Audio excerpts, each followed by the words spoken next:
देश में इन दिनों किसान आंदोलन एक बार फिर से जोरों पर है। ऐसे में पंजाब, हरियाणा और उत्तर प्रदेश समेत देश के कई राज्य ऐसे हैं जो किसान लगातार इस आंदोलन में जुटना शुरू हो चुके हैं। सभी फसलों पर एमएसपी के दायरे में लाने और एमएसपी की गारंटी के मुद्दे को इस बार किसान आगे लेकर आए हैं और इस आंदोलन की मुख्य मांग के रूप में उजागर किया है। आंदोलन के तहत किसानों के 150 से ज्यादा संगठन शामिल हो चुके हैं। वहीं पर 13 फरवरी की सुबह दिल्ली की ओर उन्होंने बढ़ना शुरू कर दिया। पंजाब की ओर से आने वाले किसानों को हरियाणा में शंभू बॉर्डर पर रोक दिया गया। वहीं बाद में हरियाणा के ही जींद में दाता सिंहवाला खनौरी बॉर्डर पर किसानों और पुलिस के बीच आमने सामने की लड़ाई छिड़ गई। दोनों तरफ से लाठी डंडे चले। वहीं किसानों को दिल्ली में घुसने से रोकने के लिए धारा 144 लागू कर दी गई। इसके साथ ही दिल्ली की सभी सीमाएं सील कर दी गई है। इस सब के बीच आपको बताते हैं देश का पहला किसान आंदोलन किसने छेड़ा था, कहां से इसकी शुरुआत हुई, किसानों के हक में कैसे मांगे शुरू की गई।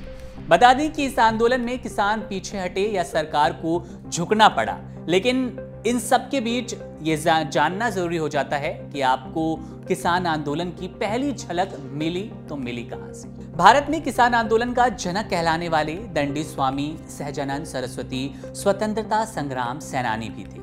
लेखक डॉक्टर पीएन सिंह स्वामी सहजानंद सरस्वती जीवन और उनके कामों पर लिखी अपनी किताब गाजीपुर का गौरव बिंदु राजनीति में क्रांतिकारी सन्यासी स्वामी सहजानंद में कहते हैं कि 5 दिसंबर 1920 को पटना में मजहरुल हक के घर पर महात्मा गांधी से उनकी मुलाकात हुई। फिर उनके विचारों से प्रभावित होकर राष्ट्रीय मुक्ति आंदोलन में वे जुट गए।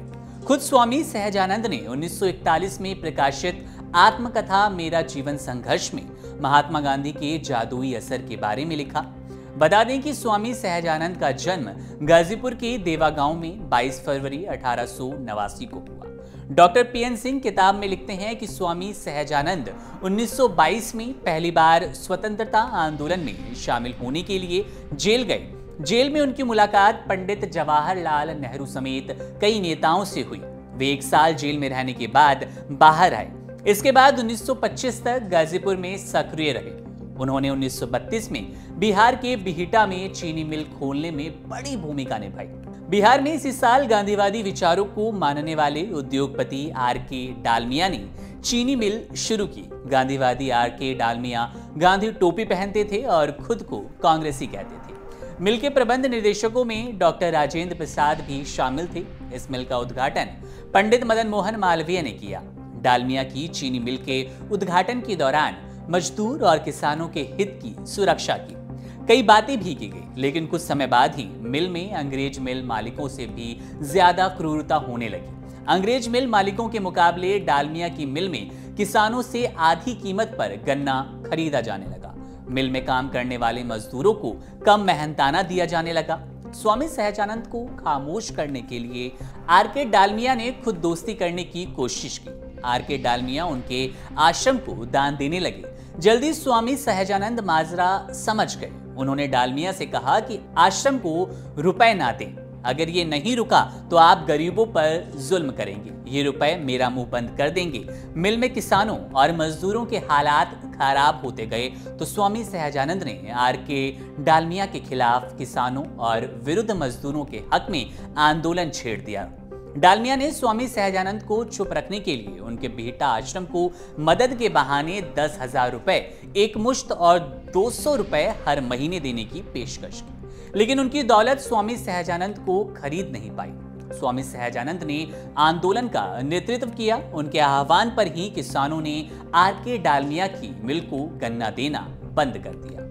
किसान आंदोलन को रास्ते से भटकाने की कोशिश करने के लिए नकली यूनियन भी खड़ी कर दी गई। इसके बाद किसानों और मजदूरों की एकता को तोड़ने में सफलता नहीं मिली। आखिर में किसानों की जीत हुई और किसानों और मजदूरों को स्वामी सहजानंद ने अपने हक के लिए आंदोलन की जो राह दिखाई, किसान आज भी उसी राह पर चलते हुए सड़क पर उतर पड़ते हैं। पहले 2020-21 के दौरान किसान आंदोलन हुआ। इसके बाद बीच में भी कई दौरान इस आंदोलन की भनक तेज होती गई और अब आंदोलन 2.0 जिसे हम किसान आंदोलन के रूप में देख रहे हैं, एक बार फिर से नजर आ रहा है। सहजानंद स्वतंत्रता आंदोलन के दौरान कई बार जेल गए। कारावास के दौरान गांधी जी का जमींदारों के प्रति नरम रुख को देखकर वे बेहद नाराज हो गए।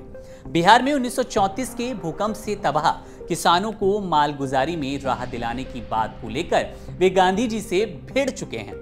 हालात कुछ ऐसे बने कि दोनों में अनबन हो गई। इसके बाद उन्होंने एक झटके में ही कांग्रेस छोड़ दी और अलग होकर अकेले ही किसानों के लिए जीने मरने का संकल्प ले लिया।